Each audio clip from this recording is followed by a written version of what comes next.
C'est vrai, bien aimé, que Dieu soit béni, que Dieu soit loué. Nzamba Pambola, bandeko nyonso tozala bango na kati ba prière partout. Vraiment ba prière na biso ezo continuer. Tozo bondela na ba famille nyonso bazo benga biso pe ba témoignage eza tellement ebele. Nzamba Pambola bandeko nyonso tozala bango na service à prière. Eza wabino le révérend prophète Timothée Lukaïsa, que Dieu vous bénisse. Tobandaki na bino ba prière depuis tout le mois de décembre, depuis le 1er décembre, on a commencé notre grande journée de jeûne et prière. Et ba famille nyonso to sambela bango nzamba zo répondre, ba témoignage kozala tellement ebele tout ça ko enregistrer, ba témoignage eza ebele. Voilà pourquoi tolingi tokoki jamais ko balancer ba témoignage sur système de retraite. Tellement ba témoignage ebele. Toujours garder comme témoignage à Batou. Et vous allez voir des témoignages. Makambo Nzamba Saleli Batou pendant 36 jours, il y a retraite, il y a jeûne et prière. Oh, Tozanango. Vraiment que Dieu nous bénisse. Et toujours l'obéla, chaque fois, toujours prier pour la famille, toujours sambela pour la baka nyoso. Tolobi baka nyoso. Et voilà pourquoi, ba numéro na biso ezawana, toujours pesa ba numéro, na bandeko nyoso bazo benga biso. Bandeko nyonso bazo benga biso tozo kotela bango na ligne de prière. Kaka yonde mutuna no bengite, kaka yonde mutuna no kotela ligne de prière te nde tozo zela. Parce que tolingite année 2020 ezala année ya ba regret, ezala année ya ba problème non. Tolingike année 2020 mutu nyonso a se retrouver. Mutu nyonso a mona gloire ya Nzambe. Mutu nyonso a mona faveur ya Nzambe. Voilà pourquoi toza awa en direct na ba réseaux sociaux tozo sambela pour la ba famille. Et bandeko so baza de loin de près. Mais bandeko tozo na bango na carte église, nous sommes en train de prier. Si vous devez informer biso, même bezala bata mosusu to côté église. To mataka na montagne église mobimba, tozo kende ko lelela Nzambe pour eza année, il faut ba lien ekatana. Il faut ba réclamation et l'homme la vie à bateau makamboza tellement ebele o tozo le lanzam et la zone di make mutu batu nyoso tozo la bango na kata prière vraiment ba témoignage eza ebele moi ko ba no ba témoignage eza te parce que beaucoup mona ba image ba témoignage beaucoup yoka ba audio ba témoignage et ba ndeko bazana ba Hollande ba ndeko bazana ba États-Unis ba ndeko bazana ba Chine ba ndeko bazana ba Angola ba Londres ba Suède donc ba ndeko mususu makambo nzambe mokazo sela bango donc c'est terrible yo pe benga biso contre la ligne de prière parce que comme tout dans quelques jours pour to si ça déjà retraite to contre la makambo mususu yango na lingi yo o benga pe biso o kota et nzamba kozanga te kosala biso grâce. Et tant que tu m'as prier, na kata ba prière nzamba ko révéler biso lisusu esprit moko o to sengeli to longo la malédiction nango na kata vie abatu. Parce que tant que tu prier par rapport il y a ba révélation o nzambe azopesa biso kolandisa ma esprit.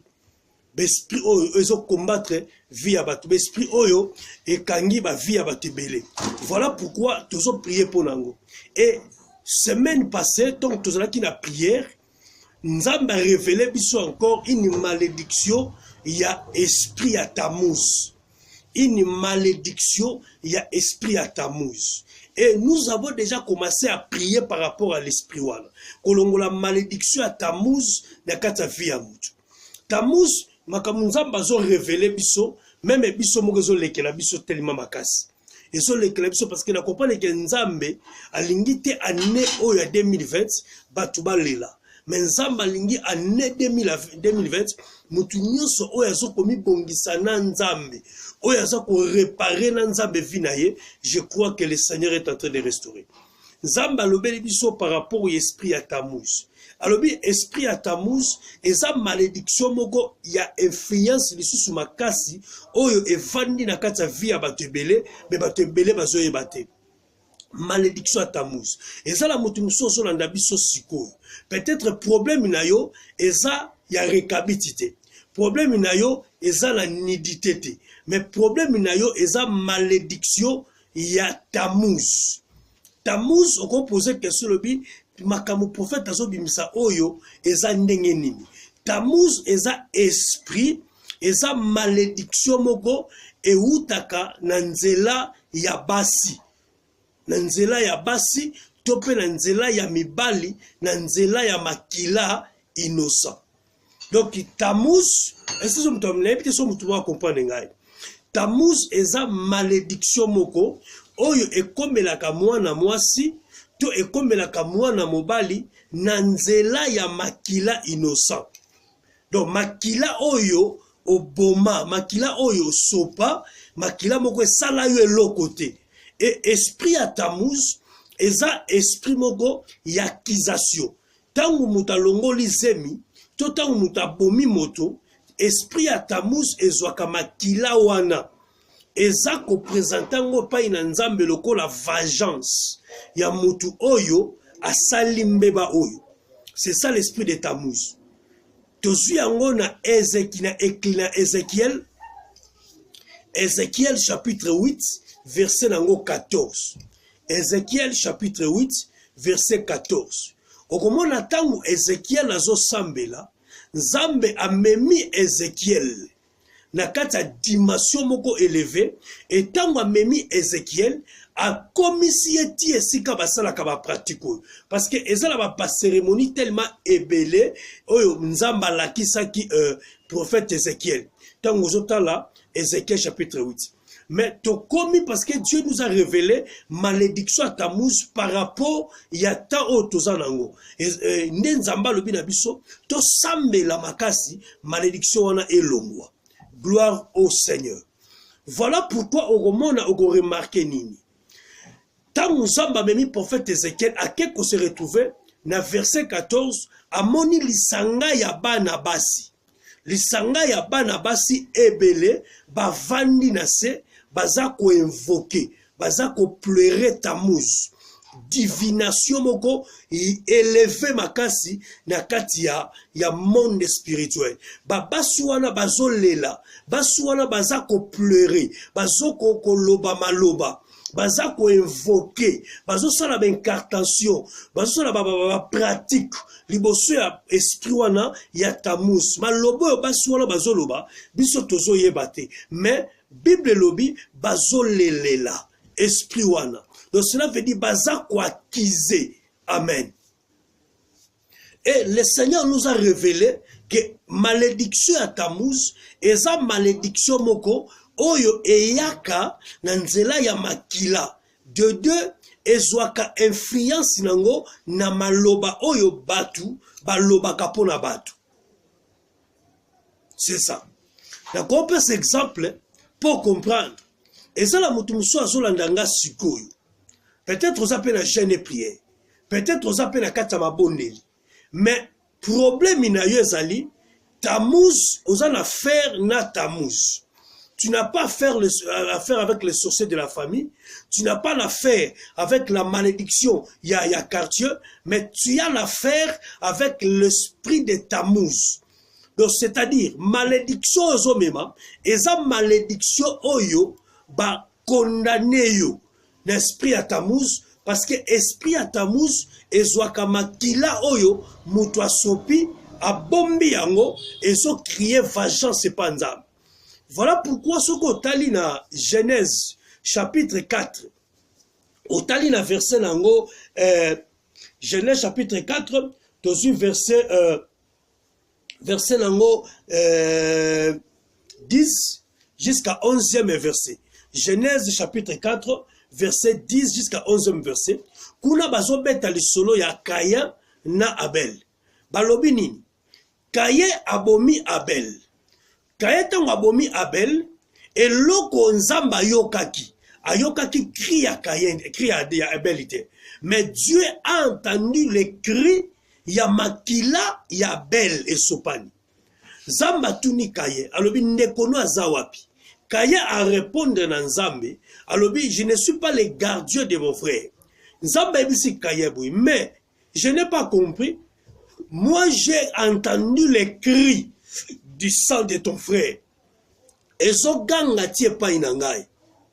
C'est-à-dire obomi ndeko na yo. Lokolo obomi ye, osopi makila ndeko na yo. Voilà pourquoi tu seras maudit. Donc c'est-à-dire tangu Kayin zaki maudité. Kaya azalaki na malédiction mon côté.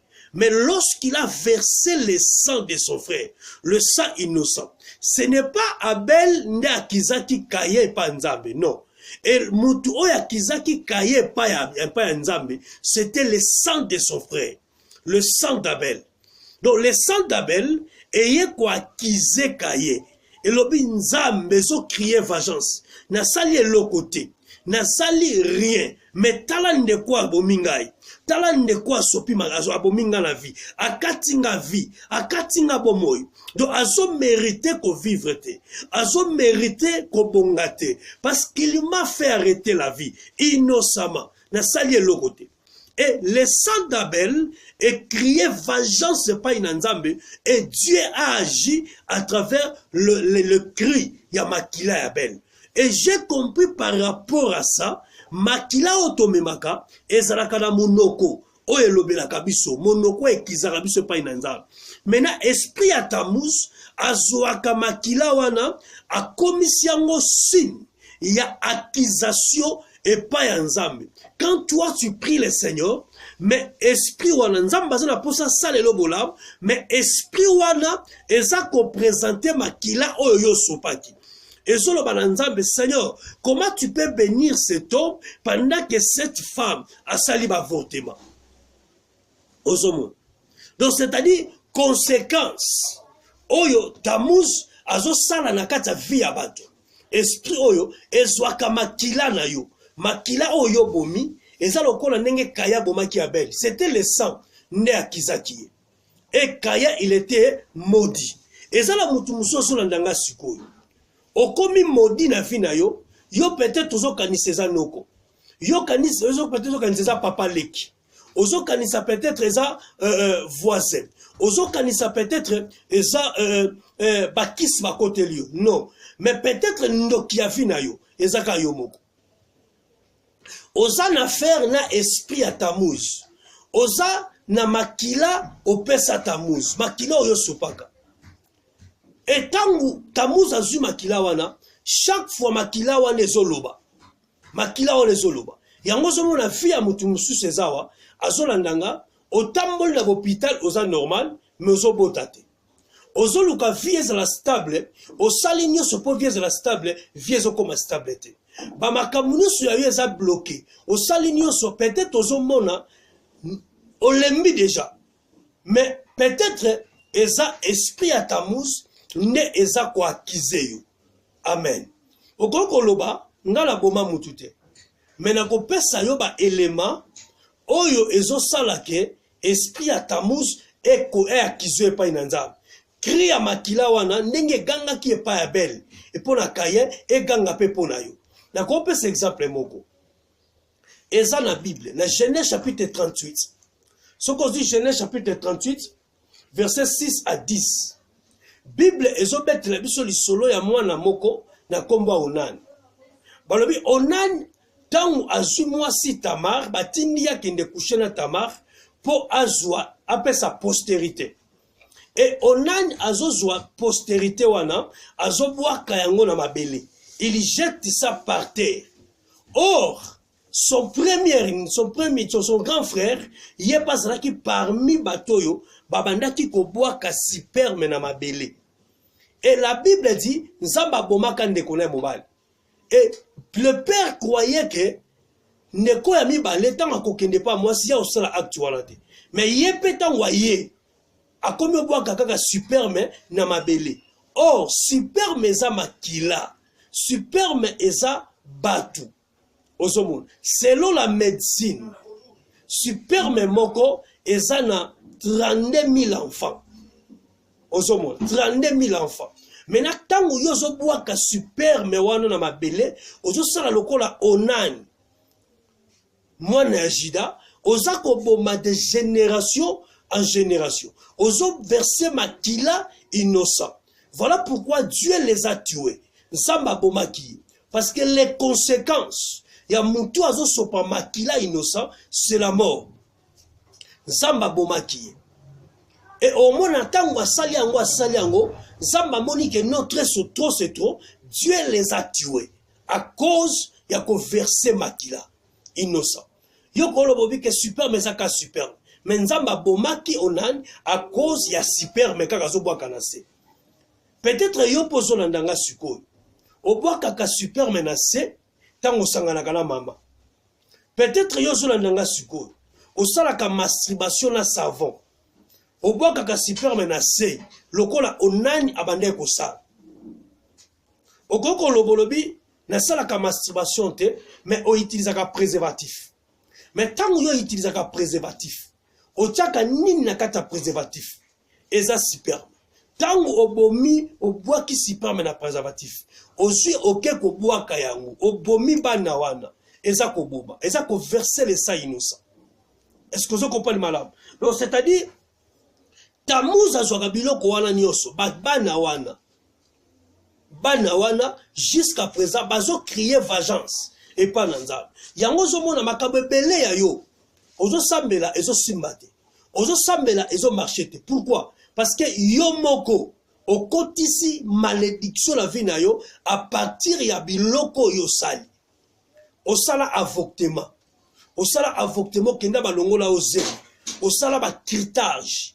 Ya makasi olongola bazemi yo mona ke olongola zemi mais bana wana bazati lelo et pas ya tamous ba kriya ka vengeance sikoyo yo ndengo zawana awa na mabele ozo vivre complication na vie ozo baté pourquoi ma vie ne marche pas pourquoi nazo botate parce que conséquence ya biloko yo ezaka liwa conséquence ya biloko ezaka liwa yango moni la mort et y a que pas onan mais comme on a yozo salango zo kufate mais il y a d'autres morts et ça spirituel et ça va mort monsieur ça spirituel au comme on a musala na kufa au comme on a libumu na yo ba boma yango kufa pour moi so abota raté libumu kufa musala e kufa vie e kufa tant ozo mona loko la vie ezo vivre te cela veut dire oza déjà muta kufa parce que comment muta ko vivre vie e bongate voilà pourquoi tozo benga batu nyoso.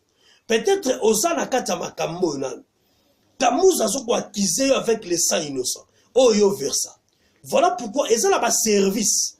O nzamba yebisi biso, to sala ngo na batu oyo, to prier na batu oyo, bazo benga ba se retrouver na tamuza. Parce que pendant que okomona malédiction ya kaye, nzamba yebisi kayabo, tu seras maudit. Et première alobi okozala errant vagabond sur la terre. Oh, esprit à errance. Et continue à katia kaye, notamment kaye à pamboli abel. Non. Et continue à tango na vie à kaye, tango kaye a versé les sang innocents. Esprit à vagabondage, esprit à errance. Et côté li kaye. Dieu a libéré l'esprit à errance. Dieu a libéré l'esprit à vagabondage à cause ya makila innocent. Est-ce que cela n'est pas malade? Donc, tant que tu seras errant, vagabond sur la terre, Dieu est en train de parler sur l'esprit de l'instabilité. Donc, makila, donc, kayo kozala instable, kozala sikaboko to kozala calme. Donc, ezana batu musolo na suko na vidéo, vina yo ezana instabilité totale sur tous les domaines. Sur tous les domaines, ozana instabilité. Peut-être eza ba cri ya ba innocent oyo yo o sacrifier na ba mabele oyo yo o sacrifier na ba préservatif o sacrifier bango na ba masturbation o sacrifier bango na ba avortement. Peut-être bazana ba beaucoup à tamous ba crier ka vengeance chaque fois na vie na yo. Voilà pourquoi ta vie ne marche pas. Ogoko lo banga la sala biloko yote. Mais un sorcier ce n'est pas seulement ba ndoto ba pumbaka na butu. Un sorcier, c'est quelqu'un qui mange les chairs humaines. Parce que tu vas lire quand des autres amoudou. Tu vas bombarder batu. Yo kolo baleo na zo botate, vinanga zo sbana bazo yate, comment na botarate, comment na sala boye, vinanga boye. Peut-être devant Nzambe tu es sorcier. Yo okoma ko liande bana na munoko. Bana no zo lukoba yawan, mais so lia bango yo moti. Tango sangana kana papa, azum super menaye abwa kelio na munoko. Yo liango lokola mutazo lia chambo. Lokola mutazo lia chambo, lokola mutazo melati, yo monyango normal, mononka normal. Mais ce sont des enfants que yo lia wan. Différence ni nezali entre yo na sorcio akendaka na butu. Ozomona te ke o bloqué vie o bebisi o lieba na vie na yo o pesi bango na maboko ya Tammuz lelo bana wana bazo sengo vengeance bazo crier vie ezo bongate. Voilà pourquoi vous êtes obligés avant compte à 2020 ma soeur mon frère réparer avec Dieu appelle-nous nous allons prier par rapport à recommandation o nzamba pesi biso pour malédiction wana longo na vie ya bato toujours c'est la yo benga. Si on lobby na obenga te kayo, mais bateau bazo benga biso, vraiment baza béni. Vraiment baza tellement béni. Penzambe apambola, notre sœur la daninoise, c'est Ritz. Nzamba pambola yo, parce que grâce à toi, lelo ba famille belé zobika. Nzamba pambola yo. Apambola pe cheni na yo. Ozomo. Bandeko bazo bika, bandeko bazo benga, benga biso. On se retrouve un esprit à Tammuz. Au moment que ma kamoyo prophète azoloba ngana sala kayango. Na vandi na masturbation. Na sambele longozo longwate. Na sali ba avortement. Na longoli ba cristage ebele. Na melaka superme na monoko na ngai. Na boaka kana mabele. Na sela ka préservatif. Vraiment ngana za na faire na Tammuz. Yango vie eso bungate. Benga biso. Nous allons prier pour toi. Toko sambela parce que chaque serviteur, dans chaque époque Nzambe a révélé que seulement un ministre a pesé solution pour le peuple babikanango. Même si on tali na Bible zolo ba malheur na ville oyo tongami na makila. Et que cela passe pour ville wane bonga. Donc cela veut dire ezala ba mboka mususu tongami na makila ya ba innocent. Si na mboka la bilo ba innocent ba kufitel mebele. Et mboka wane zo senga réparation en Nzambe. Mais réparation en Zambé, non. Il faut pas consulter un prophète qui a reçu le mandat de Dieu, qui a reçu la révélation pour que peuple Nzambe alongo la peuple na kata malédiction ya Tammuz. Tammuz écrira même pour la bamboka. Tammuz ezora makile ezoko crier. Okomona na famille la bino makambo esimbarante batu basala ba avortement tellement trop Tammuz azwa ba makila wana eganga na famille. Nous avons la famille stabilité, instabilité totale. Na kata mboka na bino instabilité totale. Pourquoi? Parce que makila ba innocent et sopani. Makila est sacré. Makilo zomono est sacré. Makila ba sopango par pambate. Makila est sacré yaya. Mais toi tu as versé le sang. Toi tu as fait des choses. Appelle-nous. Loba prophète makambonga na zanakati. Na sala nini. Nenge batu na ki Jean-Baptiste. To sala nini poto mona bokonza likolo. N'hésitez pas benga. Ozomuna. Eza ba porte o Tammuz azo sala na vie ya batu. Numéro na biso to pesi yango wana. 243 84 27 79 899. 243 84 27 79 899. Benga biso. Malédiction à Tammuz eza une influence ya bakasi na vie ya batu. Batu ebele lelo bazo vivre te pour na makila wana. Nzamba pesi biso formule. Na pas moni nzamba parce que lelo l'église tant to lobeli yango et batu baleli. Na moni batu baleli l'église. Et na yambi batu donc là qui na somme, on comprend que malédiction à Tammuz eza la vie ya batu ebele.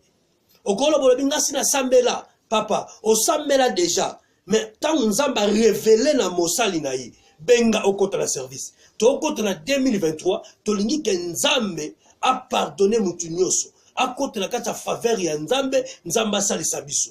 Longwa na malédiction à Tammuz, répare-toi avec le Seigneur, Dieu ne manquera pas te bénir.